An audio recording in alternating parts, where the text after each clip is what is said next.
Andrew Myers, an elderly man with a calm demeanor, walked through the glass doors of a busy car dealership on a cold afternoon. The showroom, lit by white lights that highlighted the impeccable shine of the cars, contrasted with Andrew's simplicity, as he wore a well-worn coat and shoes that had seen better days. His trusty sedan, which had served him well for almost 10 years, now seemed to be asking for a well-deserved retirement. He wasn't there to make an impression or to amaze anyone. All he wanted was a new vehicle that would meet his everyday needs. As Andrew strolled through the dealership corridors, admiring the gleaming cars on display, something caught his attention: the coldness of the customer service. Despite his obvious interest, none of the salespeople approached him to offer assistance. The team was focused on other customers, younger ones sporting expensive clothes, people who seemed perfectly in tune with the showroom's luxury. Andrew's humble appearance made him go unnoticed, as if he were invisible in that ostentatious setting. Among the salespeople stood out Garrett Blake, a young man with a confident air, his hair neatly slicked back and a smile full of vanity. Garrett even made brief eye contact with Andrew, but quickly looked away to serve a couple who had just arrived, both dressed in expensive outfits and appearing to be far more promising clients.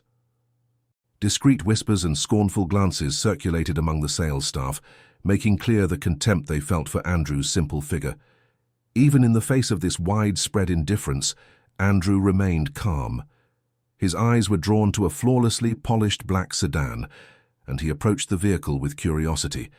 He ran his hand softly over the shiny surface, imagining what it would be like to drive that car.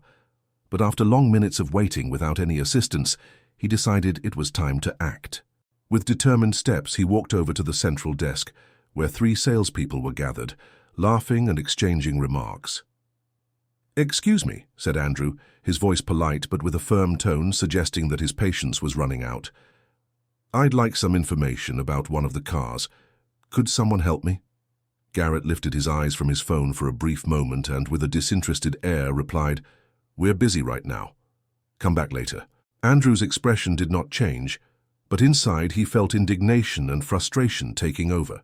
He nodded politely, turned around, and began walking toward the exit. As he left, he heard a whispered comment, followed by discreet laughter. "Just another curious onlooker wasting our time," murmured one of the salespeople. They had no idea that Andrew Myers was far from ordinary. Andrew Myers was not just any man looking for a new car. Beneath his simple and discreet appearance lay decades of hard work and savvy financial decisions.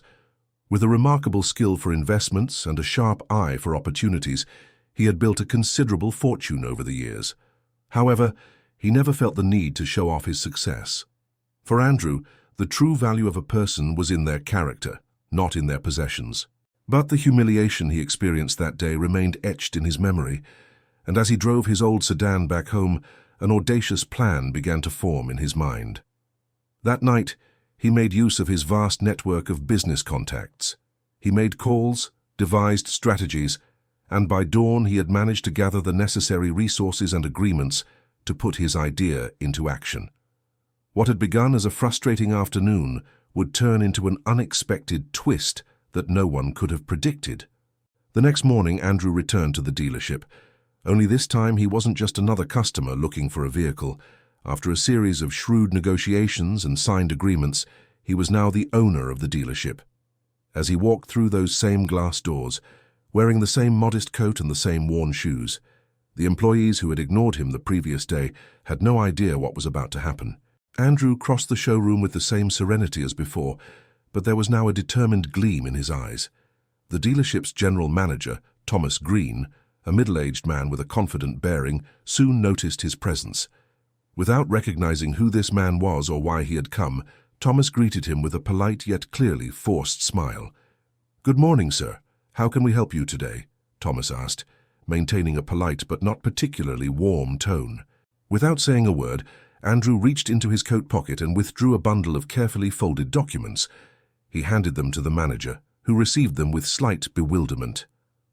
Thomas began to unfold the papers, and as he read, his expression of curiosity quickly turned into disbelief. The formal smile vanished and his face turned pale. What does this mean?" Thomas stammered, his voice trembling in shock. Andrew kept his composure. His voice sounded firm and calm when he finally broke the silence. "I didn't come to buy a car. I came because from now on, I'm the new owner of this dealership." A heavy silence filled the room as Andrew's words echoed throughout the space. The staff, who had previously shown him complete disregard, now gathered around, observing the scene with intrigued expressions and whispering among themselves as they tried to understand what was going on. The murmurs grew, fueled by curiosity and shock. Thomas, still holding the documents in his trembling hands, looked at Andrew in disbelief, his eyes wide with astonishment. This can't be right," he muttered, his voice wavering. "You bought the dealership. Is this true?" Andrew kept his gaze steady, unshaken. "As of this morning, I am the new owner of this dealership," he stated, in a controlled yet authoritative tone. "And I'm here to implement some changes, starting with the staff."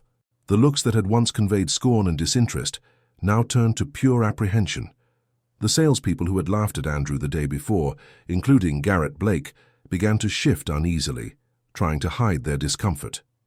Garrett, in particular, lost the confident air he had displayed earlier.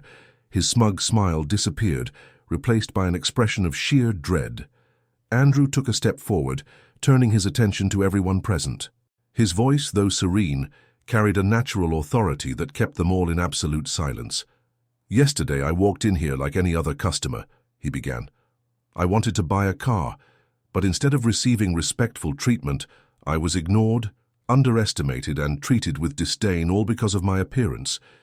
You assumed that I wasn't worthy of your attention, and that was a serious mistake." The tension in the room was palpable. No one dared to interrupt. Andrew went on. "That ends today. From now on, this dealership will have a new culture. There will be no more room for arrogance or discrimination. Every customer who walks through these doors will be treated with dignity and respect, regardless of how they're dressed or what you think they can afford." There was a brief moment of silence before Andrew turned directly to Thomas. "And it starts at the top. Thomas, you're fired." Thomas's face instantly turned white, and he stood there, mouth agape, unable to process the words he had just heard.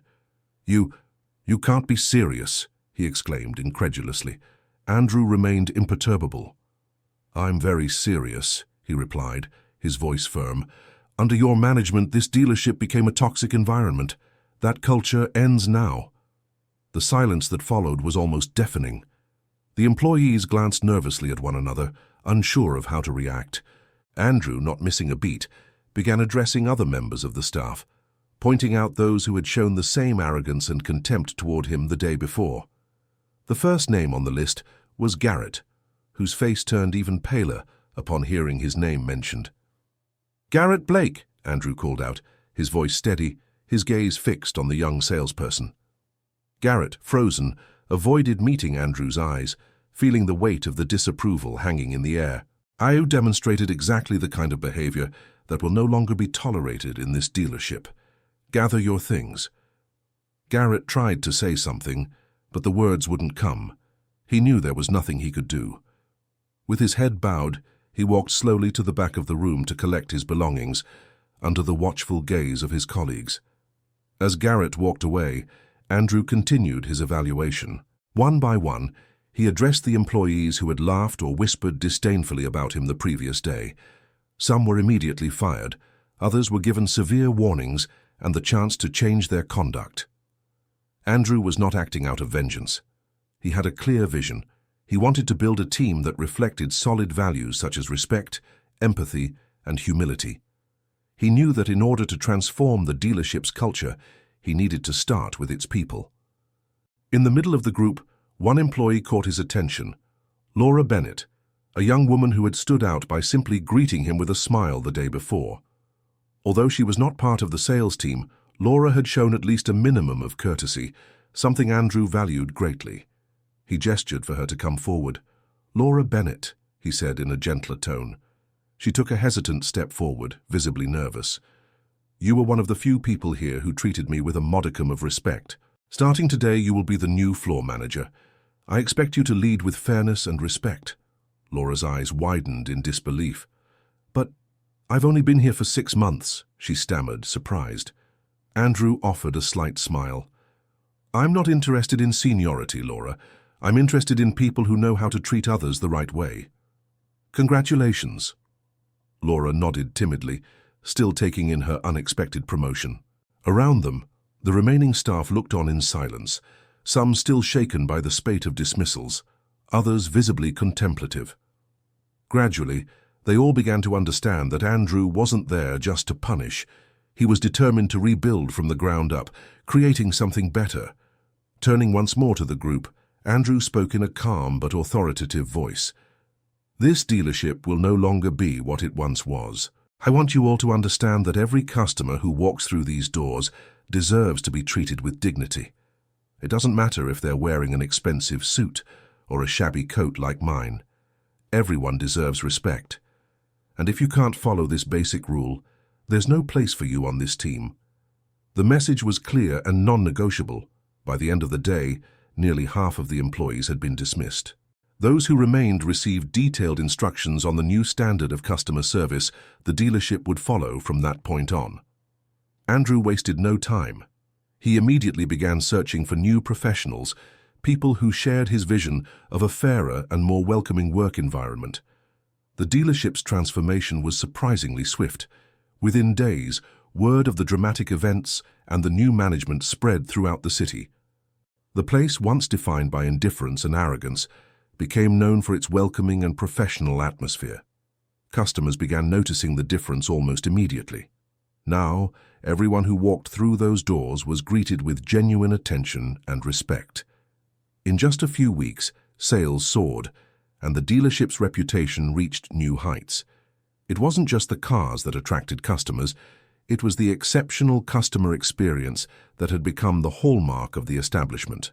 Despite the success, Andrew remained as modest as ever. He avoided the spotlight and refused to take exclusive credit for the change. For him, it wasn't about proving anything to the team that had underestimated him.